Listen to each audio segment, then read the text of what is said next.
Welcome to the bird media. నేను మీ పవన్ కృష్ణమూర్తి. ప్రధాని Narendra Modi గారితోటి UAE president భేటీ తర్వాత ఆ, చాలా కీలకమైనటువంటి ఒప్పందాలు జరిగాయి. దాంట్లో భాగంగా ఒక ఆర్టికల్ని మిత్రుడు పంపించడం జరిగింది. ఏ ఒప్పందాలు జరిగాయి అనేది ఇంగ్లీష్లో యథాతథంగా మీకు అప్పగిస్తున్నాను.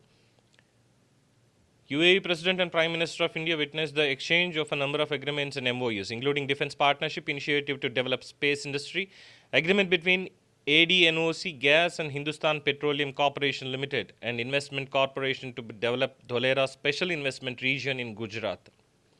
The exchange documents include the following: letter of intent between the UAE and India on a strategic defence partnership, exchanged by H.H. Sheikh Abdullah bin Zayed Al Nahyan, Deputy Prime Minister and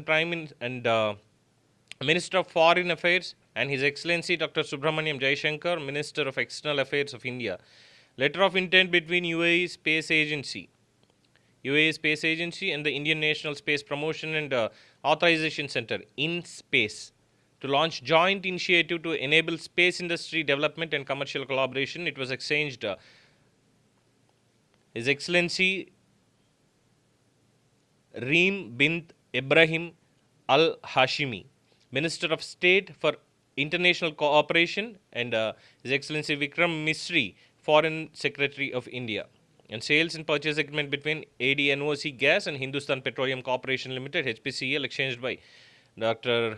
Sultan bin Ahmed, Minister Industry and Advanced Technology and Managing Director and Group CEO of ADNOC, and Hardeep Singh Puri, minister of petroleum and natural gases India. అలాగే ఇక food సేఫ్టీకి సంబంధించి కూడా ఒక MOU, technical requirements between the UAE ministry of climate change and environment and the agricultural processed food products exports development authority APEDA, ministry of commerce and industry of India.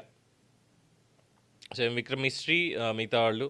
ఇక letter of intent గుజరాత్లో ధులేరా సిటీకి సంబంధించినటువంటి దాంట్లో కూడా పెట్టుబడులు వచ్చాయి. అలాగే దావోస్లో జరుగుతున్నటువంటి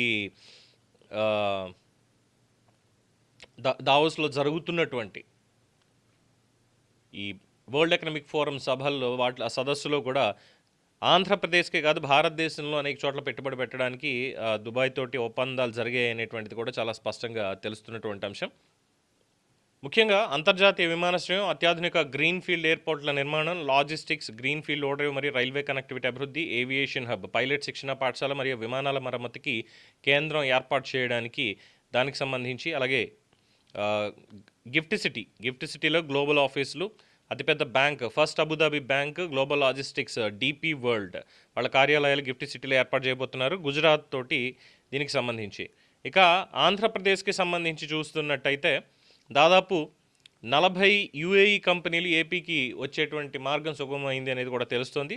ఫుడ్ ప్రాసెసింగ్కి సంబంధించి దుబాయ్ ఫుడ్ క్లస్టర్ పనిచేస్తుంది. దీంతో ఏపీ రైతులకి అంతర్జాతీయ మార్కెట్ అనేది అందుబాటులోకి రాబోతోంది. అలాగే షరాఫ్ గ్రూప్ ఆధ్వర్యంలో multi modal logistics park, DP world భాగస్వామ్యంతో పోర్ట్ టెర్మినల్స్ ఆంధ్రప్రదేశ్లో, విశాఖ, అమరావతిలో లులు గ్రూప్, ఆల్రెడీ దీని గురించి మాట్లాడుకున్నాం. దాని మీద అనేక రూల్స్ అండ్ రెగ్యులేషన్స్ కూడా పాస్ చేయడం జరిగింది అనేది కూడా చెప్పారు.